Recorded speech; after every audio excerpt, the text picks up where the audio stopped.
Assalamualaikum warahmatullahi wabarakatuh. Rahayu, rahayu, rahayu sagung dumadi. Om Santi Santi Om. Salam sehat, damai sejahtera bagi kita semua.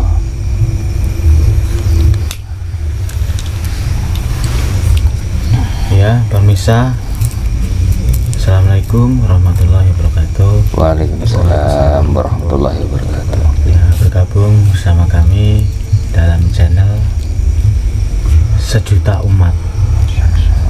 Channel kita bersama-sama. Amin. Nah, kami di sini buat untuk unek-unek kita berbicara tentang kehidupan. Nah, kami di sini ada kedatangan teman-teman dari berbagai padepokan. Yang sebelah kanan saya, kami perkenalkan Kiyoshi dari Padepokan Pancasona. Dari sebelah ujung Pak Tero ini dari Padepokan Sri Rezeki. Dan beliau selanjutnya beliau Ki Wahyu Tapak Jolo dari Padepokan Pancer Tanah Jawa ya. Terus ya. Dan sebelah saya ini Gus Miftah dari Padepokan Sendang Agung Kamulyan. Jadi monggo dipersilahkan unek-unek yang mau disampaikan atau apa, nasihat-nasihat, mau itu hasanah. Ini sebelum kita lanjut ya, saya perkenalkan dulu ini sahabat saya yang kenalkan saya harus dikenalkan dulu. Beliau Ustadz Arbai dari Padepokan Pandawa ya, Paguyuban Dakwah Wali Songo. Beliau sebagai pengasuhnya. Semoga pertemuan kelima guru dan pengasuh Padepokan malam hari ini bisa memberikan sebuah ilmu, pancaran-pancaran kehidupan serta solusi-solusi untuk kehidupan bersama. Amin. Amin. Amin.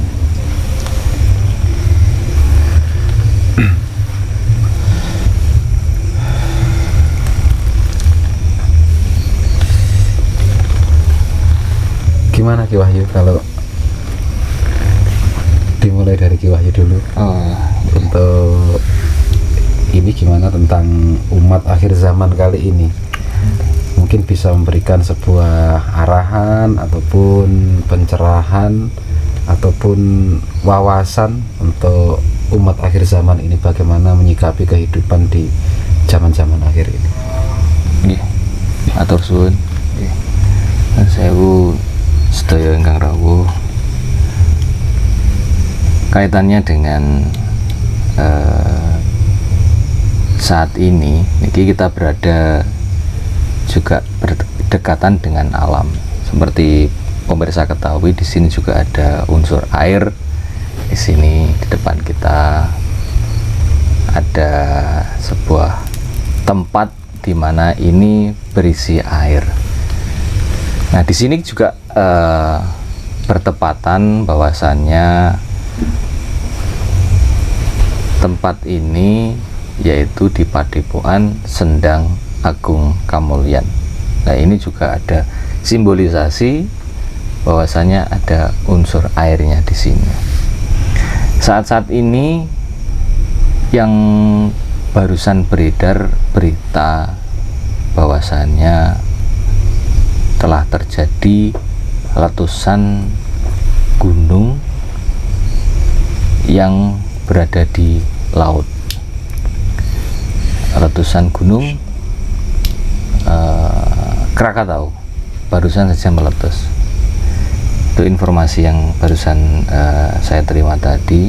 Ini merupakan tanda-tanda alam, Gus. Alam ini sebagai sinyal di mana saat ini umat saat ini sudah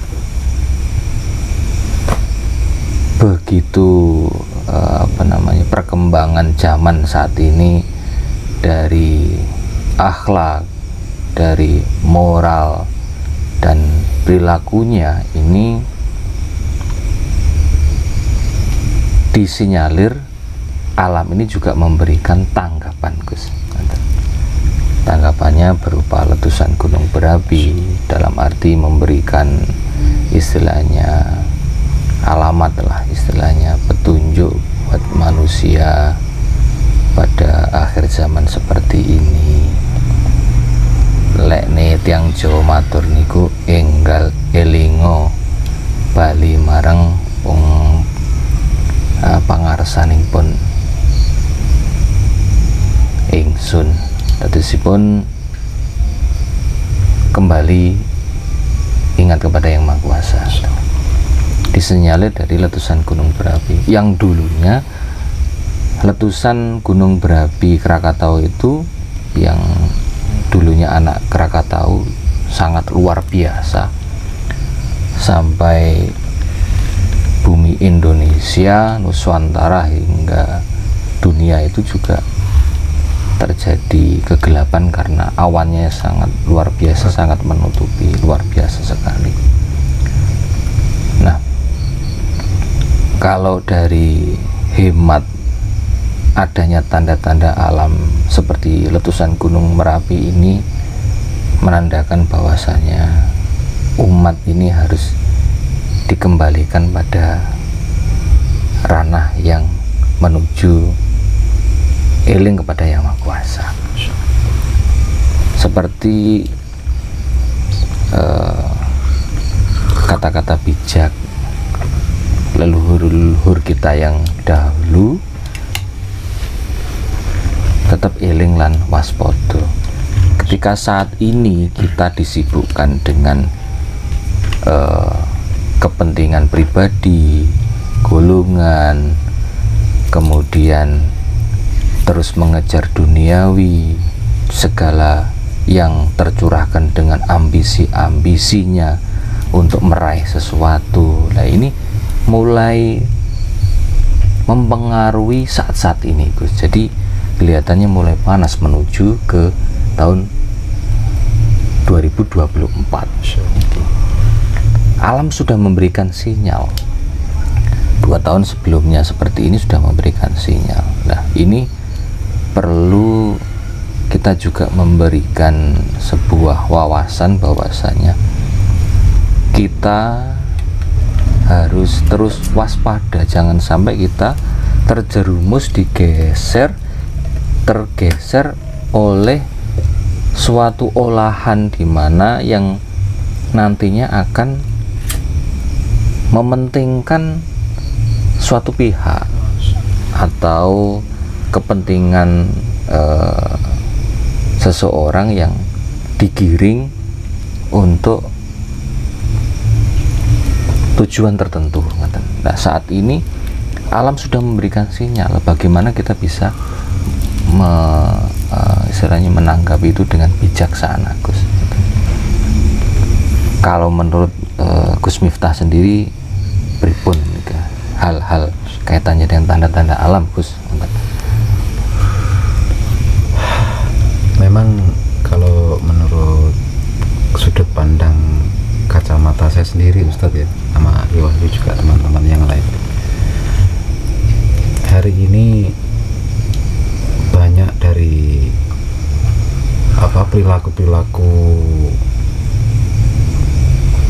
para penghuni bumi ini ya, itu sudah termasuk di sekitar kita pun sudah sangat memprihatinkan, baik dari golongan rakyat biasa, rakyat jelata, kemudian golongan santri, golongan para kiai, ulama, bahkan sampai golongan pemerintahan. Ini mohon maaf ya, saya tidak menyinggung salah satu ormas ataupun apapun. Yang jelas hari ini banyak sekali teman-teman tuh yang lebih senang menilai, kemudian memberikan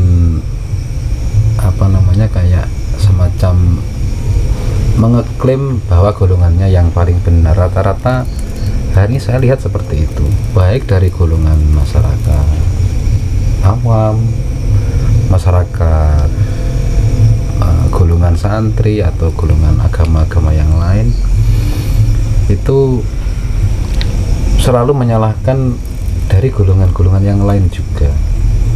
Nah, hari ini harapan kami, harapan masyarakat pada umumnya itu, kita tuh ingin sekali untuk menetralisir alam ini. Ini gejolak alam ini kan karena adanya panas berebut kebenaran tuh, kalau menurut saya gimana, Ustadz ya. Kita alangkah baiknya kalau di era-era zaman sekarang ini lebih mengarah ke sebuah persatuan. Jadi antara satu agama dengan agama yang lain, budaya yang satu dengan budaya yang lain, keyakinan yang satu dengan keyakinan yang lain, kita ambil sisi samanya. Insya Allah dengan lebih mencari kesamaannya daripada mencari perbedaannya, itu akan memberikan sebuah efek seperti yang ada di simbol kita sekitar kita hari ini. Banyak sekali simbol-simbol elemen air di sini. Ini lebih kayak, nah ini kan ada kayak air terjun, ada elemen-elemen airnya lebih banyak. Saya lebih bukan mengunggulkan salah satu elemen alam, tapi hari ini yang sangat dibutuhkan alam itu kelihatannya elemen air untuk mendinginkan pemikiran-pemikiran masyarakat pada umumnya yang cenderung memanas, saling menyalahkan, saling membenci, saling mengeklaim dan mencari perbedaan. Padahal Allah sudah berfirman dalam Al-Quran, kalau di keyakinan kita ya, di agama Islam,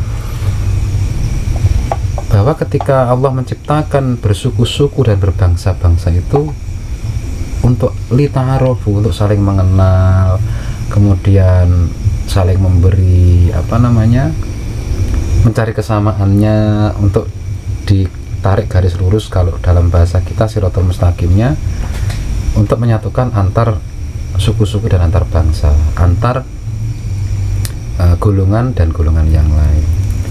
Kayak malam hari ini kita berkumpul, ada dari Padepokan Sri Rezeki, dari Pancar Tanah Jawa, dari Padepokan Sendang Agung Kamulyan, dari Padepokan Pandawa, dan dari Pancasona. Ini kan sebuah simbol. Semoga saja nanti yang melihat video ini bisa mencontoh persatuan pada malam hari ini. Tidak mengambil, yang jelas di antara kita berlima kan punya keyakinan yang berbeda, jalan yang berbeda. Alhamdulillah pada malam hari ini kita bisa ngumpul, bisa menyatukan energi untuk memberikan sebuah wawasan-wawasan bagi kita semua tentunya, nanti juga bagi yang melihat video ini. Insya Allah dengan cara penyamaan sudut pandang, tidak saling menyalahkan satu sama lain, tidak saling mengkafirkan ataupun tidak saling mengeklaim golongannya yang paling benar, maka akan terwujud sebuah tatanan yang indah di mana alam nanti akan stabil. Lah hari ini kan gejolak alam kayak yang didawahkan Ki Wahyu tadi, ada letusan gunung dan sebagainya.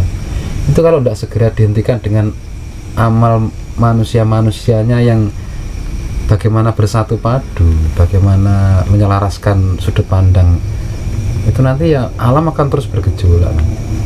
Bahkan bisa jadi ada tsunami dan sebagainya, gunung meletus, tsunami dan sebagainya. Menurut saya seperti itu mungkin Ki Wahyu. Kalau Ustadz sendiri punya sudut pandang yang lain mungkin, atau Ki Yosi? Ya, kalau menurut Kiyoshi ini gimana ini terjadinya gejolak alam gunung meletus ini gimana ini untuk ini kan menyikapi atau mungkin nasihat-nasihatnya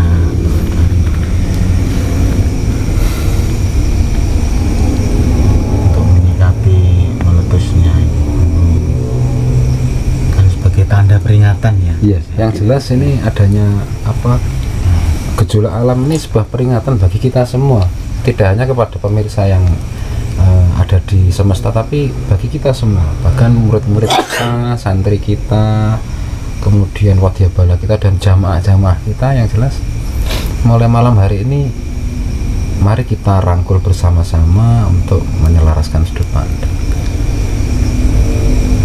Itu menurut pendapat saya seperti itu. Mungkin kalau daripada bukan rezeki ada ini monggo.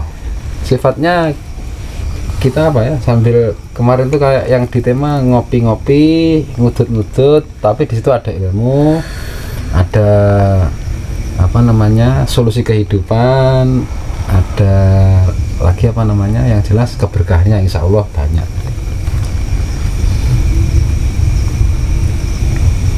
Mungkin nanti kalau ada sedikit waktu pengalaman Ustadz di apa musafir di perjalanan, bagaimana menyelesaikan sebuah permasalahan ketika ada gejolak-gejolak alam. Mungkin waktu musafir terus tiba-tiba kita apa namanya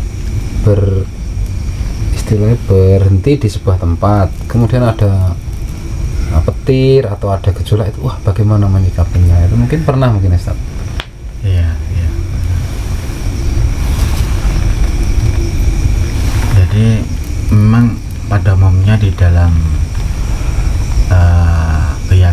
penganut keyakinan apapun itu, baik dari agama Islam, agama Kristen, agama apa, sebenarnya sudah jelas kalau gejolak alam itu sebenarnya peringatan bagi umat manusia, bukan golongan, tapi umat manusia, agar mereka ini kembali ke jalan yang lebih baik, kembali ke jalan yang benar, kembali ke jalan yang lurus. Bahkan di dalam sejarah dulu-dulu pun juga sama. Suatu kaum atau suatu umat di daerah tertentu, di situ ada peringatan, di situ ada yaitu itu emang harus dirubah. Kalau enggak maka akan terjadi seperti tsunami di Aceh, tsunami di Palu kan. Itu sebelumnya itu kenapa kok di tsunami? Ya karena ada sesuatu di situ yang mungkin enggak ini, atau di dalam bahasanya yang orang baik lebih sedikit, yang jahat banyak, atau perbuatan manusia di wilayah itu, di sekitar situ, yang buruk amalnya, yang setiap harinya berbuat maksiat atau apa, itu lebih banyak daripada orang yang mengabdi menyembah pada Tuhannya. Jadi ini semua sebagai peringatan. Semua sudah diperingatkan mulai zaman Nabi Nuh, kenapa ada banjir, karena gitu. Jadi kita ini nggak bicara tentang peringatannya, solusinya itu. Solusinya apa? Kalau dari sejarah dulu ya, dimana yang dia berbuat ya selamat. Nabi Lut dia selamat. Nabi siapa itu? Nabi Yunus bin Matta ya. Yunus bin Matta dia selamat walaupun dia dimakan ikan. Jadi solusinya itu ya seperti tadi, kita sama-sama merangkul siapa yang berbantah-bantahan.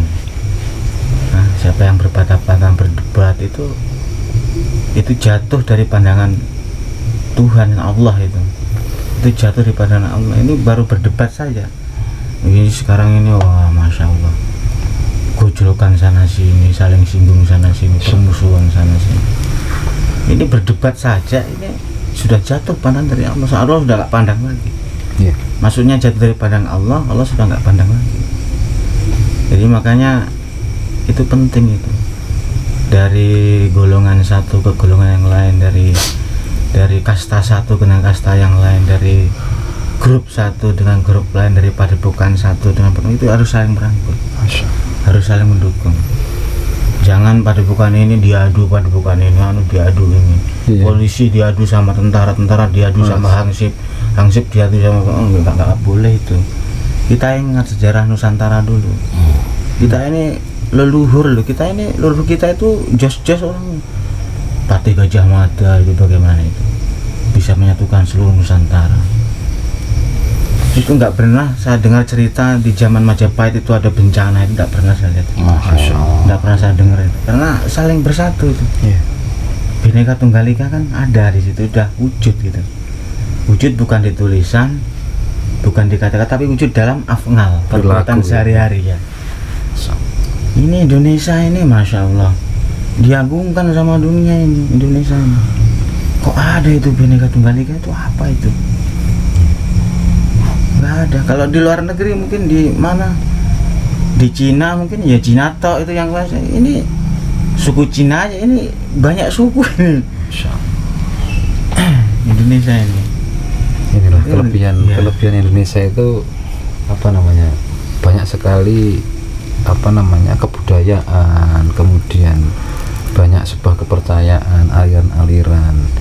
Itu seandainya bisa betul-betul memahami, memaknai, mengerti, dan kemudian mengamalkan bahwa kita itu Bhinneka Tunggal Ika, berbeda-beda tapi harus tetap satu tujuannya yaitu kita kembali lagi kepada Sang Kuasa, Tuhan itu sendiri, atau mungkin bahasa enaknya yang mudah dipahami, kita kembali kepada alam semesta. Kadang ada yang dulunya miskin, kemudian naik, kemudian jadi orang yang sukses, jadi pejabat, jadi ulama besar, atau jadi pengusaha yang sukses, miliarder, atau jadi apa. Itu kalau tidak segera kembali kepada Sang Penguasa atau Tuhan, tidak kembali kepada alam, kembali saya dulu sederhana, kemudian saya jadi orang yang hebat, diwahkan orang banyak, harta kita melimpah, tapi kita tidak segera kembali untuk kembali hidup sederhana, menyatu dengan alam, melestarikan alam, kemudian kembali kepada Allah. Kalau dalam bahasa di Islam ya, di agama kita kan ada teguran ketika kamu sudah mencapai sebuah perjalanan yang itu akan menjerumuskan kamu kepada sebuah kehancuran, ingatlah segera fafiru ilallah, segera kembali ke jalan Allah. Itu mungkin ada tambahan-tambahan lain dari Ki Wahyu. Kan teguran Allah itu sifatnya langsung.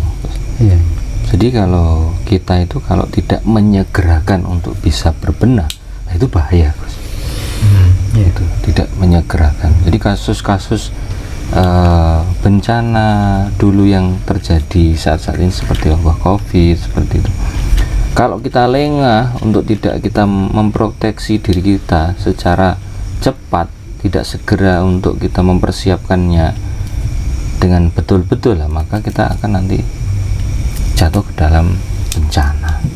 Dan itu terjadi juga di berbagai negara di belahan dunia saat kemarin itu, di wabah COVID itu. Jadi memang teguran Allah itu, Tuhan itu langsung. Jadi kita dari saya pun disegerakan untuk kita berbenah. Entah seberapa persen itu kita berbenah, yang penting sudah ada keniatan untuk kita kembali ke jalan Allah. Kalau dari Pak Dar, pripun?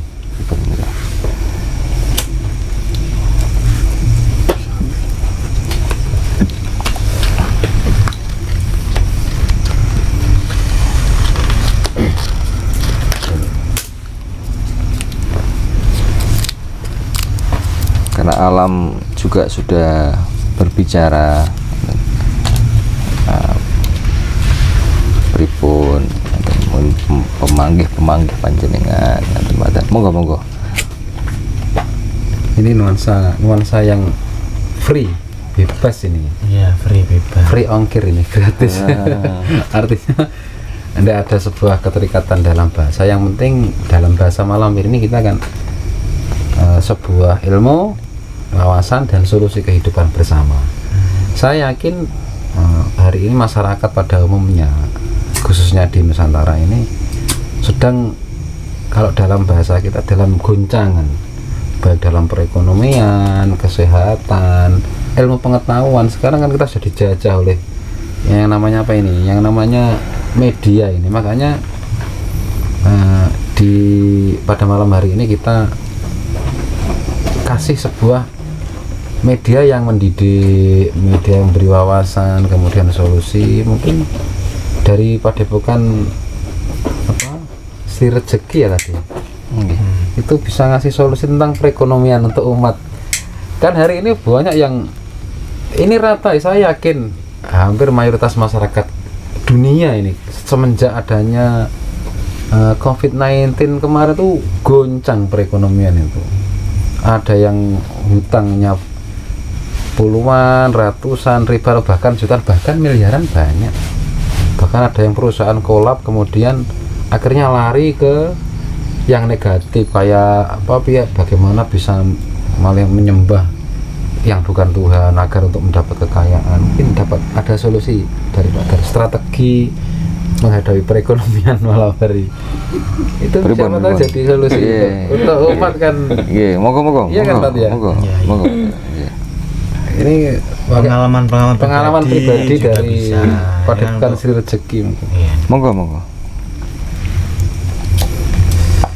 Dari pengalaman panjenengan pilih solusi untuk perekonomian saat ini. Monggo. Ribon. Iya, untuk menyelesaikan apa namanya, kan hari ini banyak yang punya hutang gitu ya. Hari ini saya yakin, saya tuh pernah lihat apa itu, kalau di jalan raya itu saya coba, kalau bahasa di masa kerajaan itu kan para raja-raja itu kan sering biasanya naik kereta, kemudian dia berjalan lihat di jalan raya. Saya lihat sekarang ini banyak mobil-mobil lewat itu tidak ada yang jelek gitu, bagus. Tapi saya melihat aura mobil itu kelihatan panas gitu. Saya yakin banyak yang punya hutang malam hari ini, atau bahkan di era-era setelah COVID-19 banyak punya hutang. Mungkin bisa ngasih solusi. Kalau punya hutang, kalau kita kan pengalaman kita di ilmu agama, kita mungkin kalau masalah tentang itu mungkin kurang menguasai. Kalau dari Padepokan Sri Rezeki kan perkumpulan para pengusaha, mungkin bisa ngasih solusi buat kita semua mungkin nanti. Ya yang Pak Dar ketahui saja.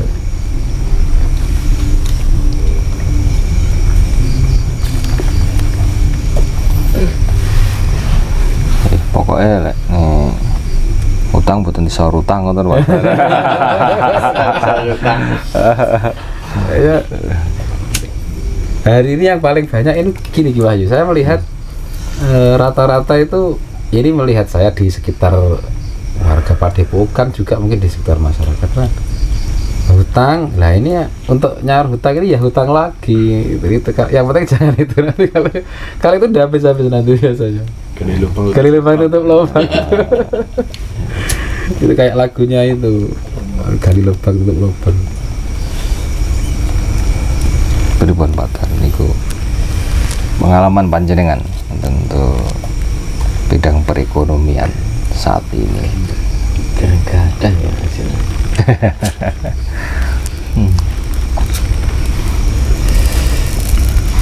Mbak nih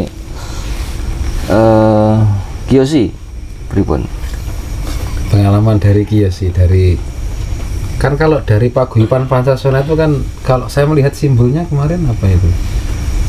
Paguyuban Dzikrullah, cinta seni dan sholawat Nabi, mungkin itu bisa dibuat solusi-solusi kita hari ini ya Ki Wahyu ya. Iya, apa namanya kayak menyatuan budaya dan apa sholawatan, atau kalau di agama Islam ya, kalau di Nusantara mungkin lebih ke arah apa pengamalan melalui adat dan budaya itu sendiri. Mungkin kalau sudut pandang Kiyoshi gimana dari Pancasila? Mungkin ada sebuah ide gagasan itu ya kira-kira. Nanti siapa tahu kita bisa menggunakan untuk di hal kita sendiri, santri kita, keluarga kita, ataupun para pemirsa semua.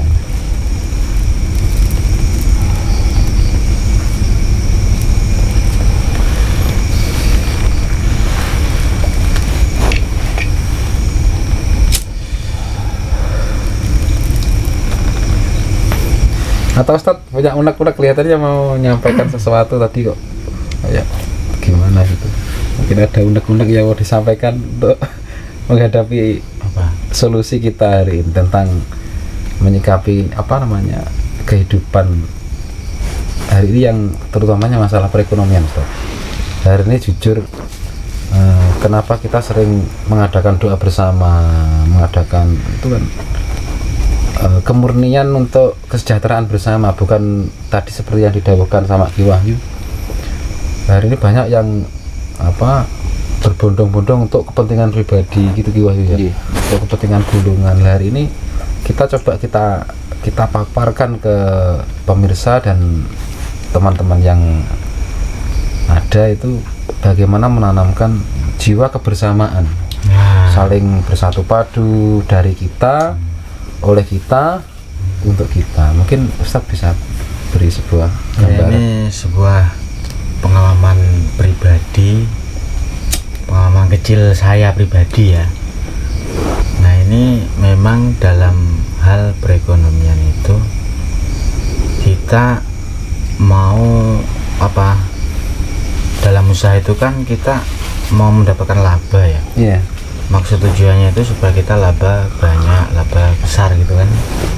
Yaitu kita harus memang menggandeng, maksudnya kerjasama kalau bisa, kerjasama atau menggandeng apa. Jadi kalau pengalaman saya pribadi, memang saya ada tanah untuk digarap, tanahnya tidak luas, kecil. Itu dulu waktu saya pertama saya garap, itu ya saya garap sendiri, dan itu saya capek itu. Kebetulan tanamannya itu tebu ya, tebu, jadi saya tanam sendiri, nyangkul sendiri. Saking capeknya itu 1 bulan tidak selesai itu nyangkulnya. Jadi akhirnya saya punya inisiatif, saya kenal Gus Fat yang di Trenggalek sana. Saya lihat dia ada karyawannya, ini kok sukses ya, kok suksesnya kenapa ini? Ternyata banyak poin-poin atau orang-orang yang diajak bersama, ambil andil di situ. Jadi saya ya ini tanah kecil baru ya saya ya do Gusti, saya niat mempekerjakan orang, saya tidak lihat hasilnya. Saya niat mau kasih minum air orang, saya kasih niat mau kasih makan orang, saya kasih uang, saya buruhkan itu tanah itu yang kecil itu, tanam tebu itu. Jadi saya tanam, buruhkan, saya bantu saya, cangkul saya buruhkan, saya. Akhirnya apa? Tanaman-tanaman itu setuju tuh kayaknya. Kenapa saya bilang setuju? Yang dulunya hasilnya sedikit, ini hasilnya banyak, Pak. Satu tanah yang sama. Masya Allah. Dulu 10 ton sekarang 10 ton lebih loh ini yang ketika itu saya bikin ya.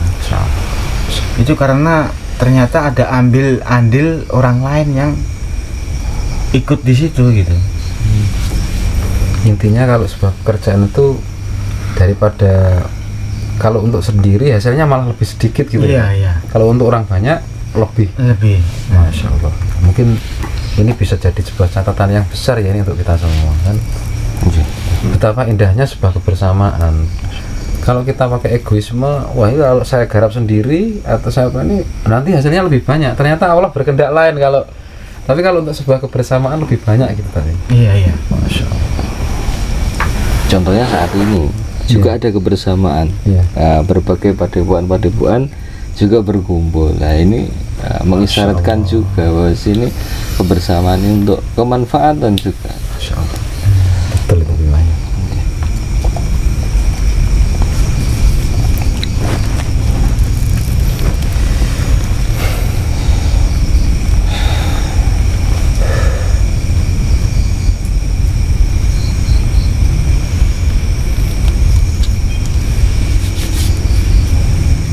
Saya jadi ingat ini Wahyu, kalau ada beberapa guru itu waktu saya mondok dulu itu pernah beliau dawuh itu ketika ada sebuah permasalahan yang menyangkut urusan umat, urusan orang banyak, urusan alam, dan kita sudah berusaha maksimal, mungkin saya yakin pada umumnya masyarakat khususnya Nusantara hari ini sudah berjuang mati-matian untuk melawan ekonomi, untuk mencukupi keluarganya, untuk menjaga imaniahnya agar selalu menyembah Tuhan sesuai dengan agama dan keyakinan masing-masing. Nah, dengan ketika sudah berusaha maksimal mentok tapi hasilnya kok panggang ini aja gitu kan. Itu ada guru saya dulu di waktu di pondok lek wis mentok nyenyuwun sama yang maha kuasa. Artinya kalau di agama Islam ya yang kami anut itu kan perbanyaklah sebuah permohonan, doa, istighosah.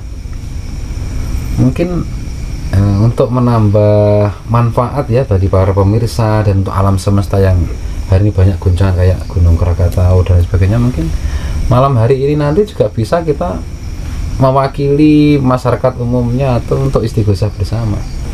Mumpung ada Mbah Kuncung sama Gus Arif itu kan bisa jadi untuk berdoa bersama, istighosah. Tiba-tiba tadi saya ingat dawuh guru, sebab permasalahan ketika kita sudah mentok jidek, kalau bahasa Indonesianya sudah lelah, capek, aku sudah usaha A, usaha B, usaha C dan sampai usaha Z. Kalau dalam bahasa Arab mulai alif sampai iya itu sudah huruf hijaiyah habis, kok panggang ini hasilnya. Itu titik yang paling harus kita segerakan adalah memperbanyak doa dan permohonan dengan Allah. Kita sudah usaha semaksimal mungkin, artinya memang benar-benar usaha secara afngal ya. Sudah usaha maksimal, hasilnya masih tetap begitu-begitu saja ya. Kita harus menyegerakan untuk meminta pertolongan. Istighosah itu kan sebuah permohonan pertolongan dari Tuhan. Insya Allah Tuhan itu maha bijak, artinya sudah tahu hamba saya sudah berafngal sampai sekian kok, ya udah karena mujahadahnya yang kuat, kemudian dengan istighosah akhirnya doa-doa, akhirnya Tuhan memberikan sebuah jawaban yang berupa alam kembali normal, ekonomi kembali stabil. Kalau yang dulunya punya hutang bisa menjadi lunas, kalau yang dulu imannya masih goyah kemudian bisa meningkat dengan istighosah. Kan di situ sebuah pemujaan Tuhan. Dan kalau di agama yang lain pemujaan kepada Wisnu, Siwa, Brahma, kepada Yesus. Kalau di Islam mungkin Asmaul Husna, ya Ar-Rahman, Ar-Rahim dan sebagainya. Sesuai dengan agama dan keyakinan masing-masing. Insya Allah dengan sebuah doa permohonan tadi, gejolak alam yang hari ini sedang kalau bahasa saya viral ya, sudah umum sekarang untuk gejolak itu bisa teratasi, insya Allah. Demikian. Ini berarti termasuk solusi Gus Ki? Solusi. Doa dan istighosah kalau di agama saya. Kalau di agama yang lain ya permohonan. Jadi kembali ke laptop Gus saja jadi kembali ke laptop. Jadi istilahnya kembali ke laptop, manut dawai guru. Wis toh, penak. Aku penak. Manut dawai guru. Enak insya Allah. Karena bagaimanapun memang guru itu kan digugu dan ditiru. Kalau di Islam guru besar kita kan Rasulullah, di Nasrani, di Kristen Yesus, atau kalau di agama yang lain, di Hindu mungkin yang pernah saya dengar dawuhnya Wisnu, Siwa dan Brahma dan sebagainya, atau di agama yang lain. Ketika kita betul-betul sesuai dengan keyakinan masing-masing, insya Allah ya sambung kepada Sang Khalik, kan Maha Tunggal. Insya Allah ya penak gitu loh artinya. Kalau bahasa gaulnya brikele karpe dewe, itu ya jelas akan kesulitan, tertatih-tatih.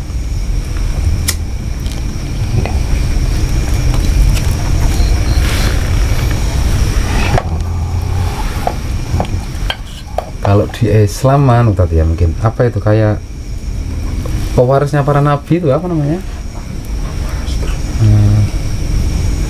Pewaris para nabi itu yang ulama, ulama warasatul anbiya kan.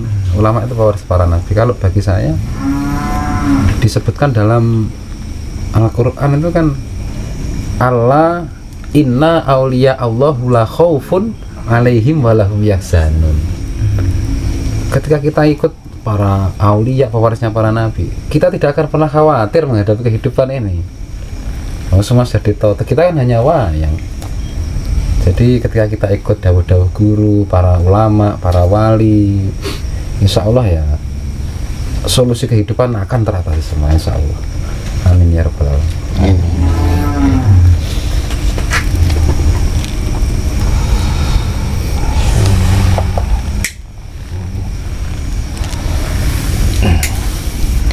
Mungkin Gus, untuk istighosah tadi kan salah satu solusi Gus ya. Iya. Doa permohonan yang harus kita panjatkan kepada Yang Maha Kuasa.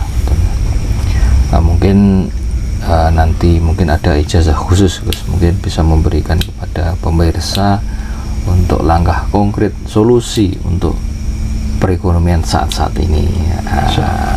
Mungkin nanti selanjutnya untuk di sesi selanjutnya Gus. Iya. Karena kembali tadi kan seperti kembali ke laptop tadi, manut dawai guru penak. Manut dawai guru penak. Insyaallah. Iya, alhamdulillah. Jadi ya, pemirsa seperti yang pemirsa dengar tadi, maksudnya nanti untuk solusi-solusi permasalahan perekonomian nanti akan ada ijazah khusus bagi panjenengan. Mudah-mudahan bisa bermanfaat untuk kita semuanya. Amin ya rabbal alamin.